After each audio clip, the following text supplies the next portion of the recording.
if you remember from last time, we redid our factories. We have an iron factory that is making iron rods, iron plates, and screws for us, and we also have a copper factory producing wire and cable.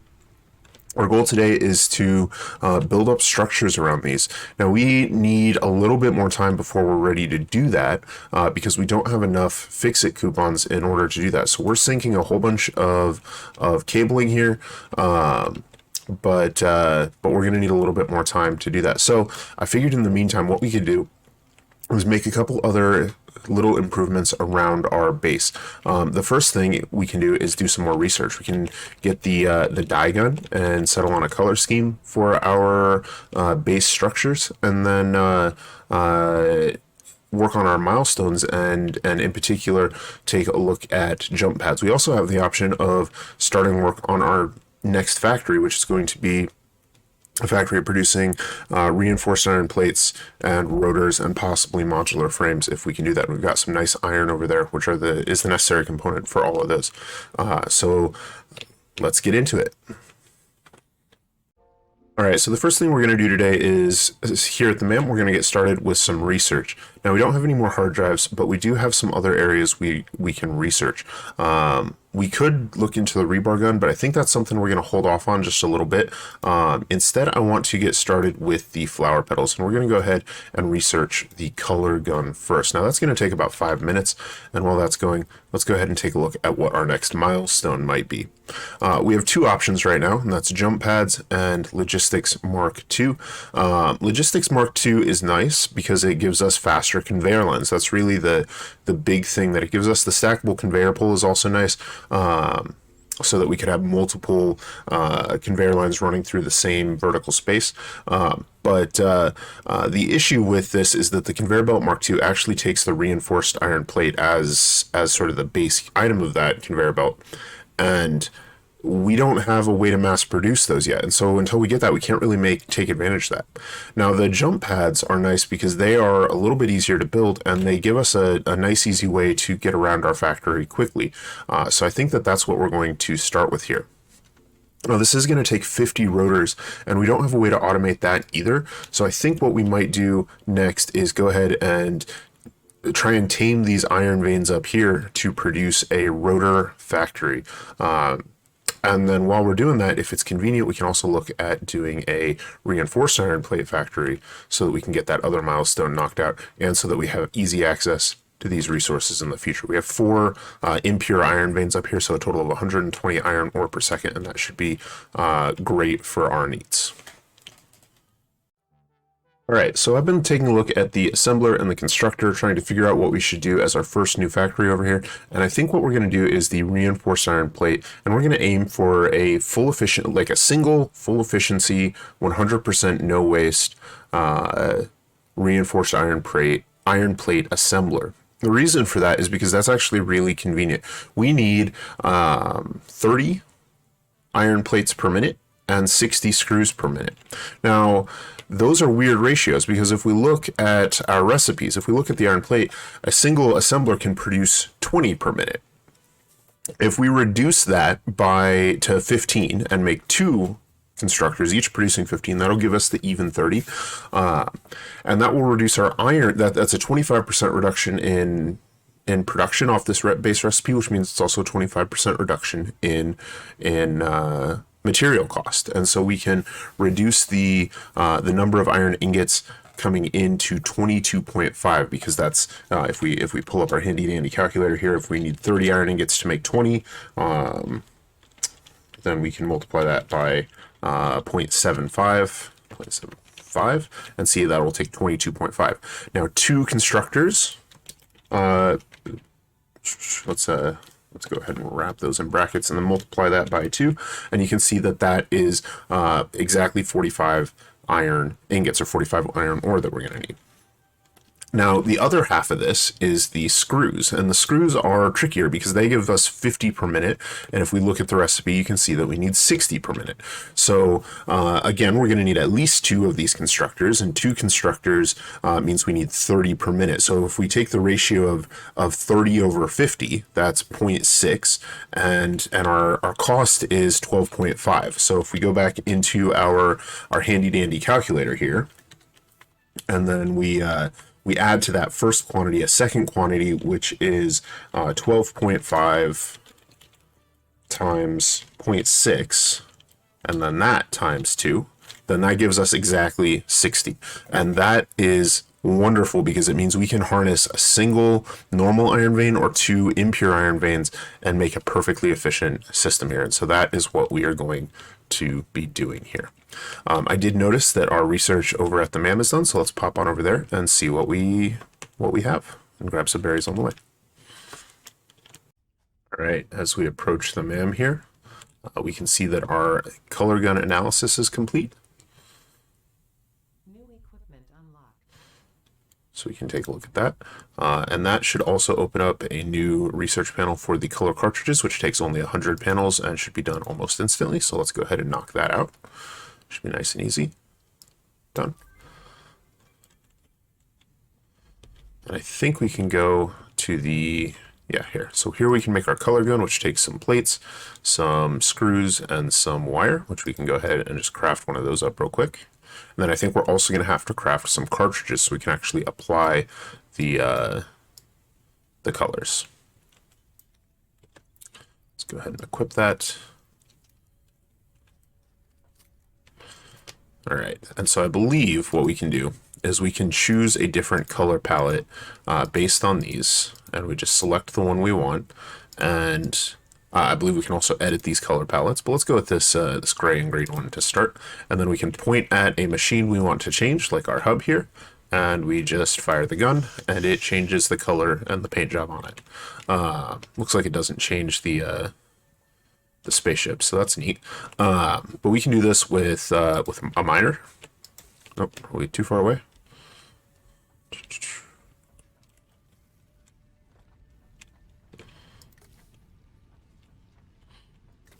Okay, works on the smelters. Not sure why the miner's not changing. Works on the smelters, and notably it works on the walls, and that's the important thing for us there. Also works on the constructors, and so we can go around and now do this. Now I also know that if you change the initial one here, it'll actually change any new items we build. So I think if we come in here and we edit this, and let's say we change this 0.95 to something 0.05, so much darker, like almost like a chocolate brown, and update that preset, that will update any buildings that are already using that structure. And since that's the default one, that will apply to every building in our system. Let's go ahead and switch that back because I like the orange to start, but we can make use of that here in a little bit. So I think I'm going to play around with color palettes, find one that I like for the default, and then we can play with manipulating our factory colors in a little bit more detail. Let's head back over to the MAM and see what other research we can do though. All right, so we're back at the MAM, and I went ahead and I pulled the 2 green power slugs we found out. These give us the power shards, which have the ability, I've done some research to let us overclock our system, which is of great help to us. And so that's what we want to get next. And we're going to do the research to unlock that, which fortunately we have all the materials for. That's going to take a few minutes, so we'll let that run in the background while we get on with our building. All right, our MAM just finished researching the overclock production technology, so we'll go ahead and grab that. And then I also want to start on some new research here, and we're going to go ahead and look at the Caterium ore next. So we have 25 Caterium ore. We may have to find some more of that. We'll use 10 of that here to make this. and it looks like we will need to find some more Caterium in order to find it. But we now have Caterium on a resource scanner, so we can see if we can find any of that. You'll also notice my buildings are all green now. I've decided on this green and black as a color scheme to start off with. Still not sure that that's what we'll be sticking with for the long term, but we're going to start off there and see how we're feeling in a little bit. So let's get back to building. All right, so we've laid out some foundations over the 2 iron nodes. These are both impure nodes that we used. So we're going to use 2 miners to mine out the 60 iron that we need for our factory. And I think like we did before, we're going to have those starting off facing not in the direction we want the factory to actually work. So we're going to have a structure here that covers this node in the mining and smelting area, and then it's going to come up here to this large raised flat area up here for the actual production of the items. That's how we're going to lay this factory out. But to get started, we need our miners and our smelters, so we can go ahead and set those up just real quick here. Get 2 smelters set up. Boom, and boom. And then those will go into a conveyor splitter so that we have a single 60 iron ingot line going up into the rest of our factory. All right, we've been building a little bit here, and I think we've got a pretty good setup going. I'm just going to walk through it real quick as we set up the last few conveyors. So we've got our 2 miners, each pulling 30 ore per second, or 30 ore per minute rather, going into the 2 smelters, each making 30 ingots per minute. So we have 60 ingots coming out. These 60 ingots are going to come over here to, eventually we'll have a wall here that leads to a vertical conveyor, which we can actually put in now before we, let's see, we want to make sure that this is lined up right there. And now that I look at that, we may actually want to shift that over to be centered on the exit there. So let's go ahead and reconnect that, just like so. So that belt's a little crooked, but that's all right. We won't be able to see that. But by having it centered on the square, it means that when we get the conveyor walls, we'll be able to hook it into the windows that those create. Now, to get it up there, we're going to use a conveyor lift. This is just going to be very simply going from there to there, just like that. So that should be hooked up just fine. And then once we get up here, we're going to have this flow into conveyor splitters, which will allow things to flow perfectly down the line. So set up one there, and then we'll run this one all the way down to here, just like so. We can eliminate some of these extraneous conveyor pulls. We don't need those once we have these other structures in place. And again, these will all be filled in and covered by walls, so it'll be nice to look at from the outside as well. We can take this belt, hook that into the conveyor splitter there, and then we can take more splitters and just line those up with the... There we go. And one more right here. Perfect. We now just wire those up. And so each of those 30 iron ingots, or each of the 60 iron ingots is going to have a home up here, and we need to get these set up. So we have 2 of these making iron plates. Now we need 30 iron plates per minute. Since these make 20 each, we need to reduce this to 75%.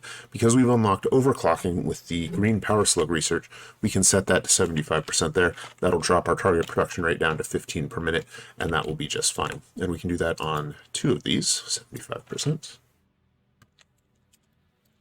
So, and then on the screws, we need this at 60% to make 30 per minute, because we need a total of 60 screws. Done. And done. All right. Now, once those are done, we've already got the outputs of those set up. So the screws are all going to come in on this side and run on over here, just like we had over on the other side. We're going to use a conveyor lift to take this upstairs to our next destination. Okay, it looks like we are actually out of iron plates. So we'll go ahead and finish configuring this later.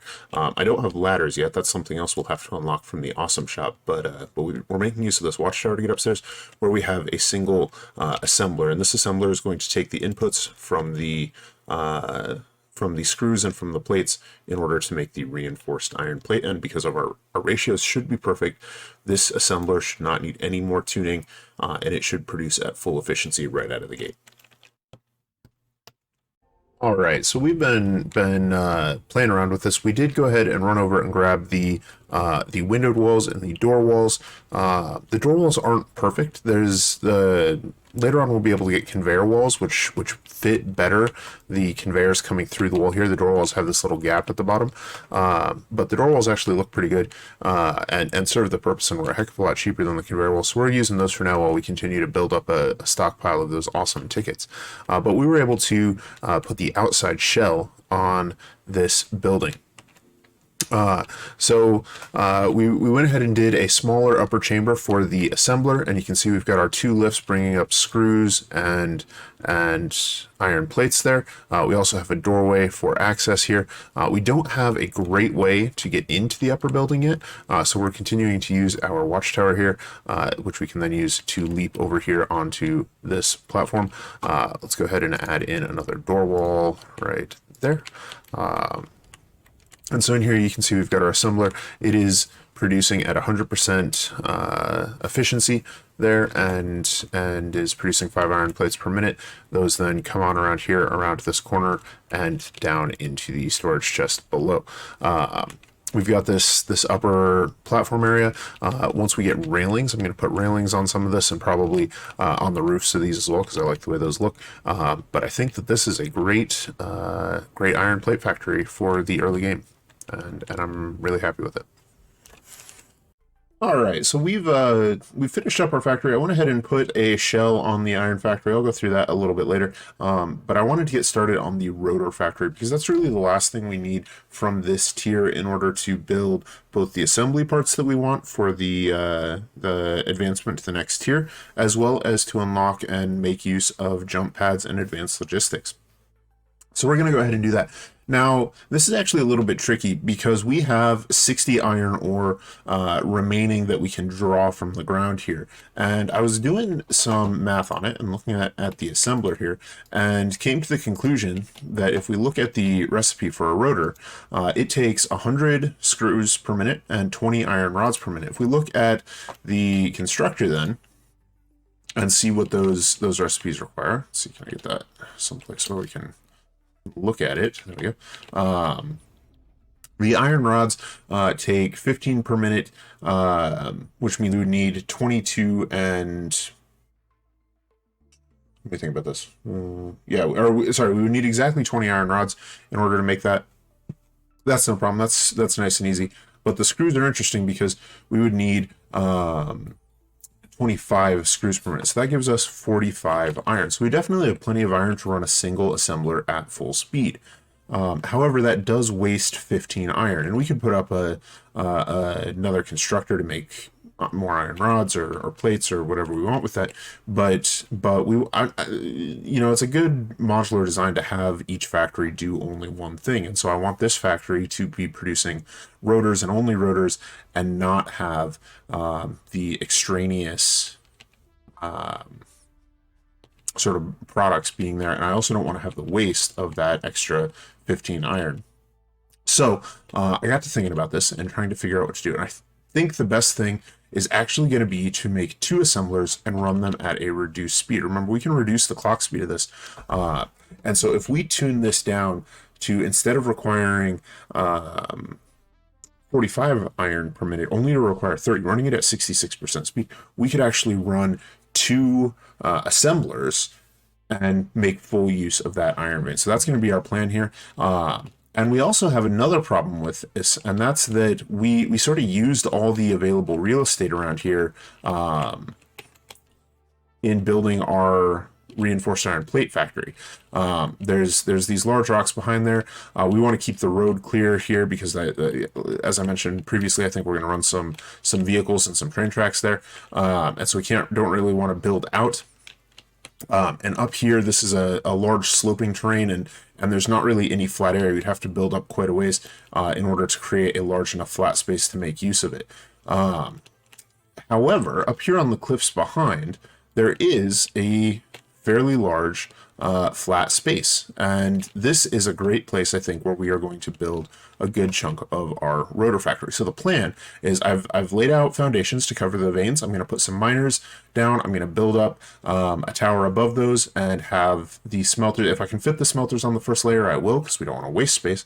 And then build up a tower. Above those on the tower, we will have the constructors building the parts, the iron rods, and the screws that we need. And then above those, we will have the assemblers. And if that needs to spill out over here onto this cliff, it will. And we may need a great deal more space than this because, as I mentioned, we're going to have a double set of equipment in here. We're going to be running two factories essentially at slightly lower speed in order to make fully optimal use of our iron production here. All right, so let's get to it.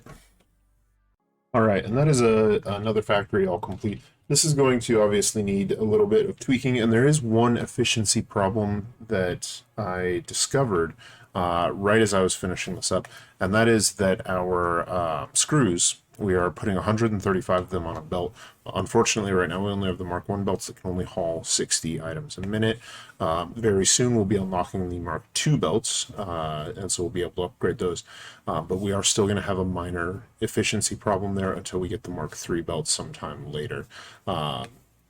Rather than rebuilding the factory, I'm just going to leave that as is and plan to upgrade those belts as needed, because, as I said, very soon, I think within this episode, we will have the Mark II belts, and that'll give us over 90% efficiency, which is really what I'm hoping for there.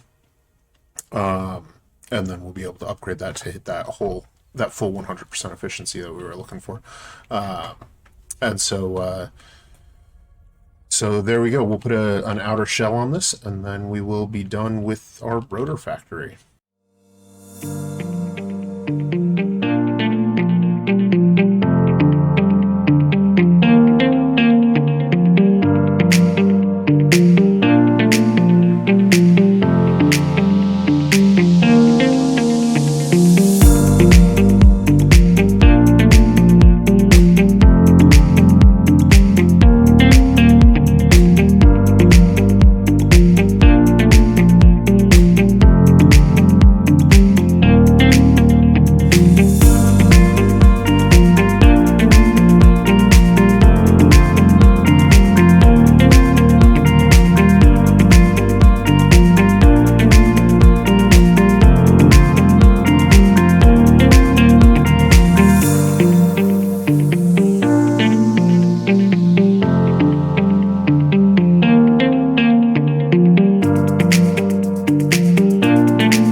so we've got our rotor factory all wrapped up here. I think I really like the way this outside looks. Obviously, it still needs a few more things. It's quite dark. I'd like to get some lights up there and light it up, especially along that walkway. I want to get some railings. You can get some pathways that are half wide, and so I think I'm going to do that on the outside of the two vertical conveyors there. And then put railings all around that, as well as up along the platform near the atrium, and then ladders that let you move between floors. But otherwise, I'm actually really pleased with how that building looks. I think it's got some elements that give it nice depth with the offset top structure there and the pathway. I'd love to see some more things that we can use to give it some depth, but there's only so much we can ask for. And so a lot of those extra parts we'll get as we continue to work through the game and unlock some things, particularly from the Awesome Shop. Now, the good news is we are getting tons and tons of rotors here. They're a little slow coming in. I think we're getting close to 4 a minute, which isn't the greatest rate ever. Definitely something we'll want to increase later on in our gameplay. But for now, it should give us what we need to get some of these early milestones and get things done. So let's go ahead and head on over now to our hub and unlock our jump pads milestone, because we have 50 rotors, which are exactly what we needed to do that.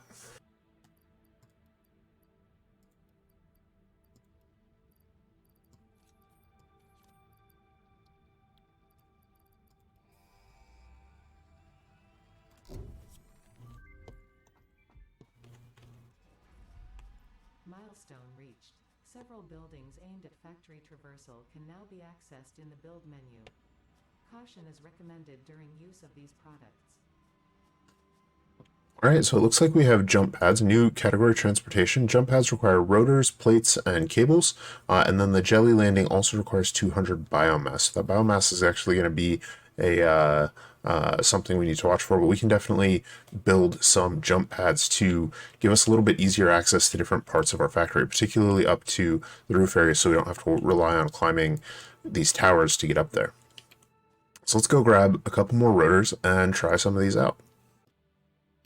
Alright, it looks like we found a lizard doggo, so let's go ahead and try and tame this guy. And to do that, we need to take a berry and drop it on the ground. The dog will approach, and we can pet it. And now that we've got him, he'll occasionally pick up an item, and he'll just follow us around. So maybe one of the things when we get back to base is we can build a pen for him. Alright, so I was out gathering some biomass, and I ended up coming across 2 lizard doggos. I'm not sure where they've gotten to right now, but hopefully they'll join us soon. But we're back at our base, and we're ready to try out our first jump pads. Now, the jump pads have this really cool indicator of the path you'll travel when you take the jump pad, and I want to make sure that we land on this ledge and don't sort of overshoot it there. So we are going to place that just like that and give this a try. I believe we need to power it and make sure we have enough power. I am seeing that we're getting quite close to our maximum power supply. We have 240 watts.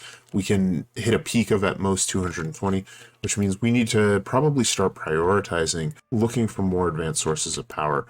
We've been on biomass for quite a long time, and I think it's time for us to start looking a little more seriously at moving up in the world in terms of power, and so we will probably prioritize that quite soon. Okay, and there we go. That is excellent. Well, that's definitely a much better way to get up here than leaping from the tower to get up here. So let's go ahead and do another jump pad that'll take us up onto the next building there.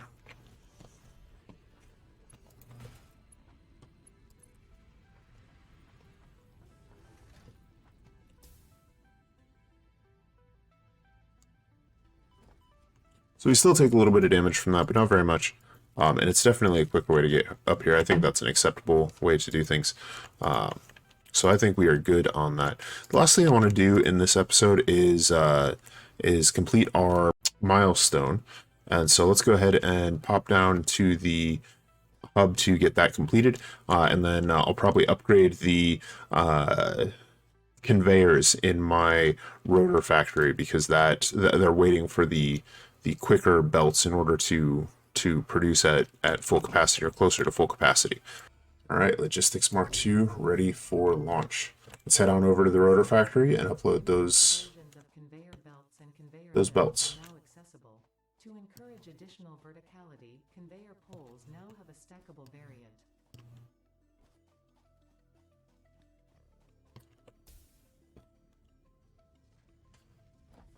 Now, we don't actually have to upgrade very many of these conveyor belts and lifts. We really only need to do the one that's hauling screws there. And we only need to do that, well, that was a miss, from where they merge. So you can see we've got 60 screws a minute coming out of that one, 60 screws a minute coming out of that one. It means this belt is the first that's going to require those faster belts. So we'll go ahead and do that and that. And those are going to be limited by the output belt up here. So we need to make sure we upgrade these belts at every turn. But as soon as we get up here, as long as we have 120 coming in, then we can send 60 off on this one and 60 off on that one, and that'll do just fine. Now remember, this actually pulls 135 between the two machines, so this is still not quite efficient enough. We want to improve this, but we'll fix this up a little more when we get to the Mark III belts. Now we should be producing quite a few more rotors per minute, though, about twice as many as we were, and so that will set us up nicely for project assembly, which is what we're going to take care of in our next episode. I think this will do it for this episode. So thank you guys for watching. I hope you've enjoyed it. If you have any tips, comments, or suggestions, I'd love to hear them. And otherwise, I'll see you soon.